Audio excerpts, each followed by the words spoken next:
Hello friends, कैसे हो आप सभी। आशा करता हूँ आप सभी अच्छे होंगे, मस्त होंगे, मजे में होंगे, अपना और अपने परिवार का ध्यान रख रहे होंगे, साथ ही साथ अपनी सेहत का ध्यान रख रहे होंगे। तो मेरी तरफ से सबको जय श्री राम, हर हर महादेव।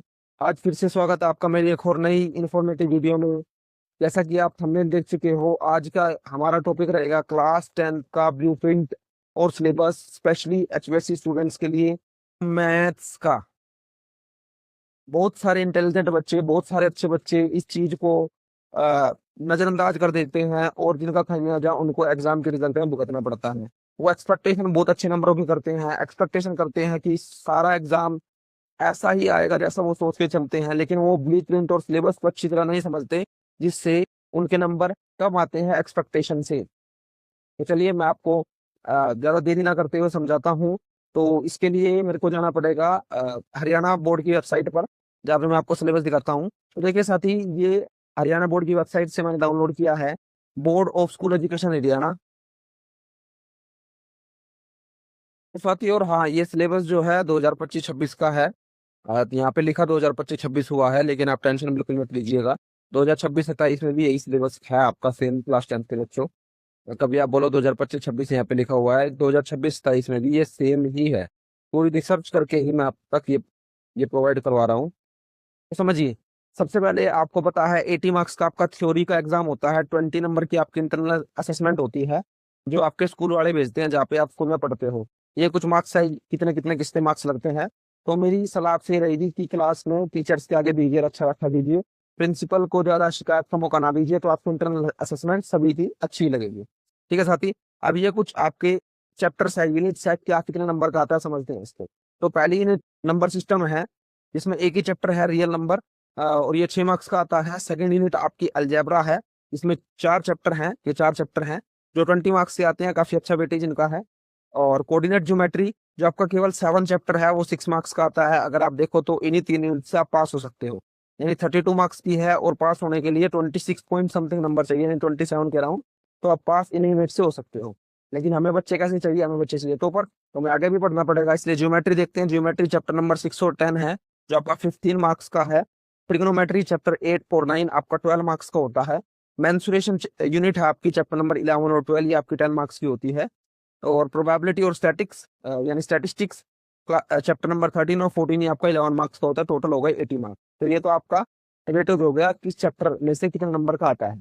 अब देखिए, एक और इम्पोर्टेंट चीज की तरफ हम चलते हैं। ये आपका सिलेबस है, तो इसकी टेंशन आप मत लीजिए, इसकी टेंशन मैं लूंगा। आपको मैंने जैसे पहले बताया हुआ है, आप अगर मेरी सारी क्लासेस करते हो तो कोई भी क्वेश्चन आपके एग्जाम में ऐसा नहीं होगा जो मेरी क्लासेस से बाहर आए। तो चलिए साथी, तो ये लेक्चर्स है टीचर्स के लिए, कितने लेक्चर्स उनको लगाने हैं, तो ये भी आप छोड़ दीजिए, इंपॉर्टेंट है आपके लिए ये। तो 20 1 1 मार्क्स का क्वेश्चन आपके एबीसी से 12 एमसीक्यू, 3 1 वर्ड्स आंसर, जिसमें 1 वर्ड के आंसर आपने देने होते हैं, कई बार फॉर्मूले पूछे जाते हैं यहाँ पर। और 3 फिलअप है, जिसमें आपको यहाँ भी फॉर्मूले, मतलब चैप्टर में से ही पूछा जाएगा। 2 एक्सेलेरेशन रीजन है। कुछ बच्चों को एक्सेलेरेशन रीजन के बारे में पता होगा, कुछ को नहीं पता होगा, तो मैं एक्सेलेरेशन रीजन आपको इसी वीडियो में समझा दूंगा। और 5 क्वेश्चन आते हैं आपके 2 2 मार्क्स के, यानी 10 मार्क्स के हो गए टोटल। और 6 क्वेश्चन आते हैं आपके 3 3 मार्क्स के, यानी 18 मार्क्स के ही हो गए। और 4 क्वेश्चन 5 मार्क्स के, 20। अब 3 आती है केस बेस्ड स्टडी। साथ ही बहुत सारे बच्चों को अभी तक केस बेस्ड स्टडी और एक्सेलरेशन रीजन के बारे में नहीं पता होगा।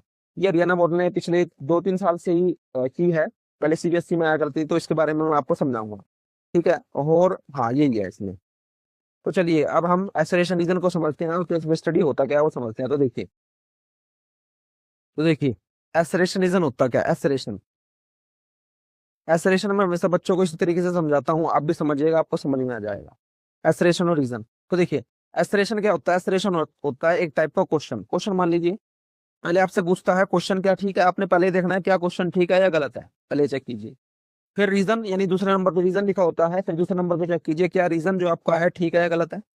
ठीक है जी, ये दोनों चीज चेक कर दिया। फिर तीसरी चीज आपने देखनी है क्या इन दोनों के बीच को रिलेशन है, मतलब जिसका ये क्वेश्चन है क्या ये उसी का आंसर है, ये आपने चेक करना है जरूर से जरूर, इसका ध्यान रखना है। तो फिर ऑप्शन 4 आते हैं इसमें, इसलिए मैंने आपको बताया। पहला ऑप्शन होगा एस्टरेशन और रीजन, दोनों ट्रू, दोनों ट्रू, बोथ आर ट्रू। और रीजन जो है इसकी करेक्ट एक्सप्लेनेशन भी है, करेक्ट एक्सप्लेनेशन भी है। पहला ऑप्शन ही हो जाएगा, और फर्स्ट लगा देता हूँ यहाँ पे, तो पहला ऑप्शन हो जाएगा आपका ये फर्स्ट। ठीक है जी। और सेकंड ऑप्शन क्या होगा साथी, आपका सेकंड ऑप्शन होगा एस्टरेशन और रीजन, दोनों जो है ट्रू है, लेकिन ये इसकी करेक्ट एक्सप्लेनेशन नहीं होता। यानी एसरेशन जो है, रीजन जो है, इसकी करेक्ट एक्सप्लेनेशन नहीं होगा, एक्सप्लेनेशन नहीं होगा। सेकंड ऑप्शन ये हो गया। अब थर्ड ऑप्शन आपका क्या हो जाएगा? थर्ड ऑप्शन हो जाता है आपका एसरेशन ट्रू है और रीजन क्या है, रीजन इस आपका है फॉल्स। थर्ड ऑप्शन ये हो जाएगा। फोर्थ ऑप्शन क्या होता है? फोर्थ ऑप्शन होता है एसरेशन फॉल्स है और रीजन ट्रू है। फोर्थ ऑप्शन ये हो जाता है, रीजन ट्रू। चलिए, ये चार ऑप्शन आपके होते हैं, तो इनमें से आपने देखना है। तो जैसे मैंने आपको समझाया, पहले चेक कीजिए क्या ये ट्रू है, और फिर दोबारा आपने चेक करना है दूसरे नंबर पर क्या रीजन ट्रू है। आप देखोगे जी बिल्कुल ठीक है, तो आप दोनों ऑप्शन को काट दोगे। अगर दोनों ट्रू हो गए मान लीजिए, फिर आप क्या देखोगे, क्या रीजन इससे रिलेट करता है, क्या इसका ये आंसर हो सकता है। तो अगर आंसर है तो ऑप्शन नंबर फर्स्ट, और आंसर नहीं है तो ऑप्शन नंबर सेकंड। ठीक है, अगर एक गलत और सही हो जाता है तो आप समझ जाओगे, मान के चलो एसरेशन ट्रू है और रीजन फॉल्स है, तो आप सिंपल इसका आंसर लगा सकते हो। आप समझते हैं केस बेस्ड स्टडी को, केस बेस्ड स्टडी। अब देखिए, वैसे मैं आपको इसको बिल्कुल अच्छे से अभी नहीं समझाऊंगा। मैं आपको जब आपका सारा सिलेबस करा दूंगा तब आपके प्रैक्टिस सेट में कराऊंगा, कुछ 12-15 मैं सोच रहा हूँ प्रैक्टिस सेट करवाने, तब आपको केस बेस्ड स्टडी अच्छे से बताऊंगा। अभी थोड़ा समझ लीजिए। देखिए, केस बेस्ड स्टडी मेनली कहाँ से आती है? मेनली आती है चैप्टर से। चैप्टर से मतलब कई बार सम भी आ सकता है। कई बार आप जो चैप्टर पढ़ते हो, जिस चैप्टर में जो टॉपिक पढ़ते हो, इसमें से कई बार केस बेस्ड स्टडी पूछी जाती है। 4 मार्क्स की होती है। 3 केस बेस्ड स्टडी आती है, यानी 4 × 3 कितना हो गया? 12। काफी अच्छे मार्क्स केस बेस्ड स्टडी आती है। ठीक है, मतलब आपने थोड़ा स्टडी करना होता है, आपने थोड़ा जो चैप्टर में कॉन्सेप्ट को सीखा उसको रिमेमोराइज करना होता है, आपने पहचानना होता है कि केस बेस्ड स्टडी कौन से चैप्टर से आई। पहला स्टेप आपका ये होता है, पहले आप चैप्टर को पहचानो कि कौन से चैप्टर से आई। फिर आप उसमें चेक करते हो कि क्या सम, क्या कॉन्सेप्ट, क्या आप उसमें लगा सकते हो। इससे आप केस बेस्ड स्टडी को अच्छे से कर पाओगे। तो आशा करता हूँ आपको वीडियो अच्छी लगी होगी। ये केस बेस्ड स्टडी के बारे में, ऑसिलेशन रीजन के बारे में मैंने आपको बताया, और ये आपका क्लास 10 का ब्लूप्रिंट सिलेबस था।